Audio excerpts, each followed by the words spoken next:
Pakistan is ramping up deportations targeting the more than 700,000 Afghans who fled there following the Taliban's return to power in 2021. Many refugees are afraid to return to Afghanistan, especially those who worked for the Western alliance that pushed the Taliban out of power. DW spoke to several Afghans as they prepared for a flight to Germany, which agreed to take in 160 asylum seekers last week, and also with those who still don't know if they will ever find a safe place to live. Images in the following report have been blurred to protect the identity of those we talked to.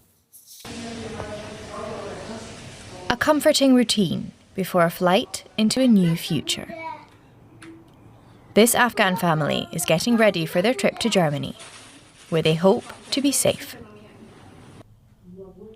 I'm thrilled to be heading to Germany. The world knows that women's rights in Afghanistan are under threat. They face restrictions on work, education, and more. My hope is to raise my voice for Afghan women once I reach Germany, advocating for their rights and freedom. I hope the German government and human rights organizations will extend their support to those stranded in Pakistan for 1 or 2 years. They're in grave danger, and every effort counts. They're the lucky ones.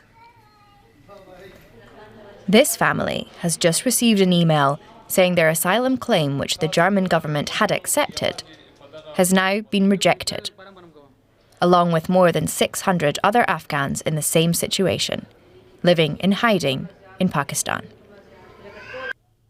Don't play with our lives. We've endured 2 years of hardship here in Pakistan, constantly hiding from the police. We leave home in the morning and are back at night, living in fear of arrest and deportation. We urge the German government to consider the Afghan refugees stranded here. Berlin promised a new home to hundreds of Afghans and their families who were particularly under threat from the Taliban government. That included people who'd worked for German troops and individuals whose work put them at risk, like women's rights activists. Such people often end up disappeared or dead in Afghanistan. But the coalition government of Friedrich Merz has since moved to roll back much of that commitment. We need to know who we are inviting to Germany. We adhere to our legal obligations, but we also look carefully at who comes and who receives long-term residence status.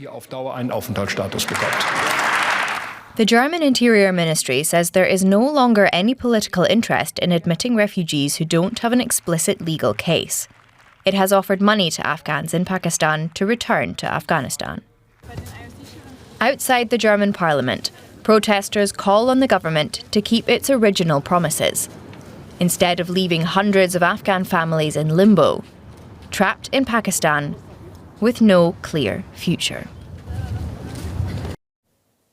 DW's chief political editor Michaela Küfner joins us now. Michaela, how does the German government justify dropping those more than 600 admission pledges? Well, there's a short answer and a long answer. The short answer is that it sees itself not legally obliged to take these people to Germany, despite those assurances made by the previous government. I think it's also important to stress that following those chaotic days in 2021, when the Taliban took back control of Afghanistan, Germany issued some 45,000 such guarantees to people. They came in on 4 different lists, and out of those 45,000, some 37,000 people did actually arrive in Germany. So over the 2,500, 3,000 people, there were still some question marks. First, how to get them out of the country. Many stayed in Pakistan, and now they find themselves categorized either as former employees, as being on a transfer list, a humanitarian list, a human rights list, or as part of a federal transfer program. And it appears that the Merz government really very much put the focus on almost solely taking people from the federal list, because there are court rulings which legally oblige Germany to take these people, seeing those guarantees as legally binding for this government. So that's where these people are. We've already seen flights take people to Germany. Some 500-something people already arrived, and now it's unclear whether more than some 500 more that were pledged by the Interior Minister to be allowed to arrive by the end of the year will actually make it here. Michaela, on the face of it, it looks like Germany is abandoning people who worked for the German army and other institutions. What's the government saying to that allegation? Well, the government is actually responding by saying, look, there were many people who worked for government. That's the focus, that they actually worked for the German armed forces while they were there during their deployment, and that people from other lists, that some actually also failed security tests.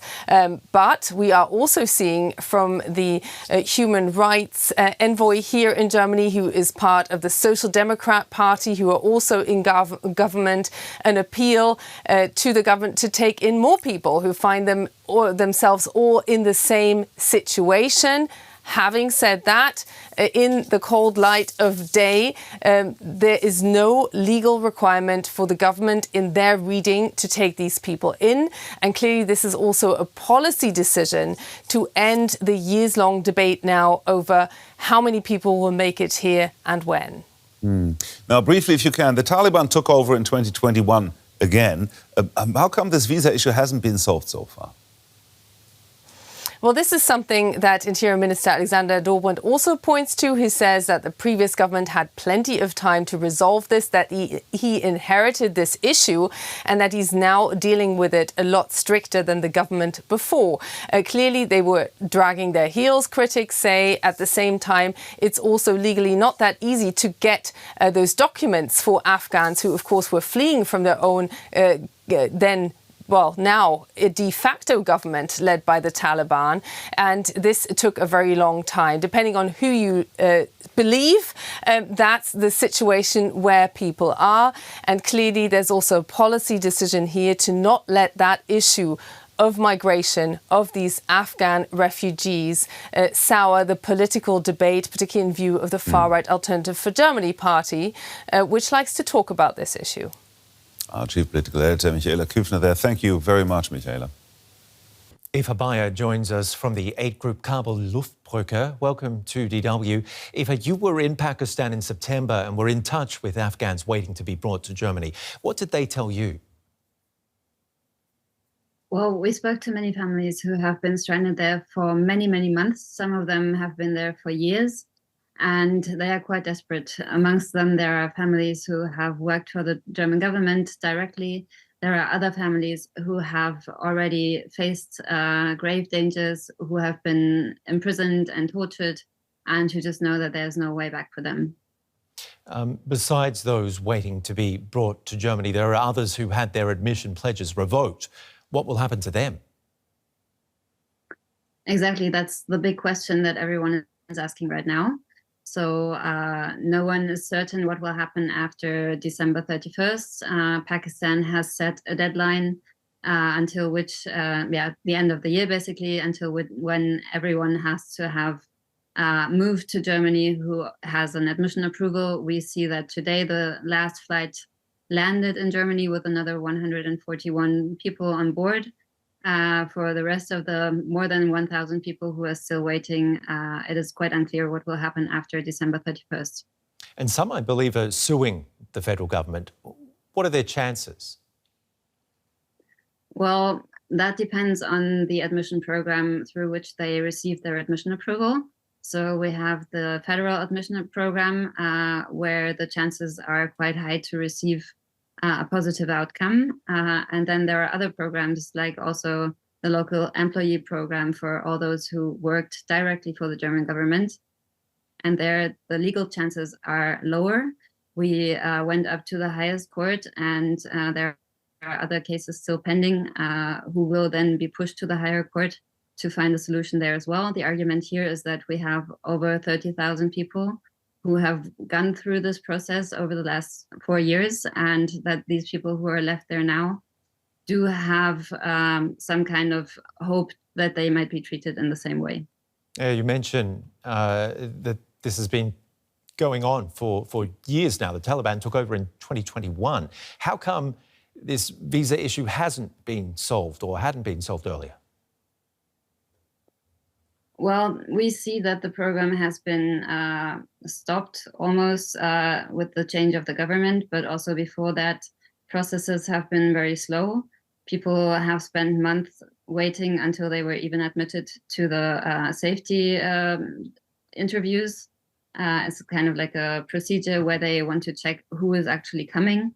So what we heard the chancellor saying there before about not being sure of who these people are who come to Germany, that is absolutely not true.